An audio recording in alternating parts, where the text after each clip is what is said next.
ঘটনা হচ্ছে ভাই, আপনি তো অনেকদিন পর আপনার সাথে আমাদের দেখা, তো আপনি এতদিন কোথায় ছিলেন? ভাই মুই প্রথম বরিশাল গেছিলাম। বরিশালে মুই তো প্রায় 6 মাস ছিলাম ভাই।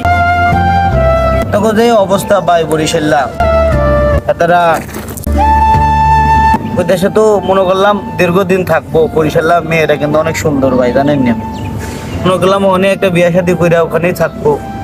তো বরিশালের পানির খবর দেখে ভাই আমার আর ভালো লাগে না। তো একটা জিনিস ভাই, আপনি শুনেছি যে আপনি অনেক রকমের ভাষা জানেন, যেমন চায়না ভাষা জানেন, আপনার হচ্ছে কোরিয়া ভাষা জানেন, আপনি মানে বিভিন্ন রকম ভাষা জানেন। তো দু একটা ভাষা আমাদেরকে শোনান।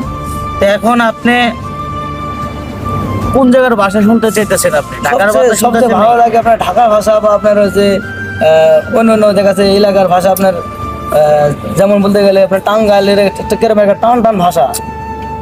ভাই এদিকে আয়। আমি ভাই কই আছেন? আমি অমুক জায়গায় আছি। তুই অমুক জায়গায় আছস, ঠিক আছে। তুই 10টার দিকে আমার লগে দেখা কর। ভাই কোনো কাজ কাম আছে নি? তোর দেখা করতে কইছি, কাজ কাম পরে বেটা। আয় হপায় এদিকে আয়। ভাই এটা সিম্পল একটা ঢাকার ভাষা শোনাইলাম। ও, এটা ঢাকার ভাষা? মানে এটা সিম্পল একটা ভাষা করলাম আচ্ছা ভাই ভাই, আমার কাছে। এবার টাঙ্গাইল ভাষা। ভাই একটা চায়না ভাষা হবে, ভাই একটা চায়না ভাষা।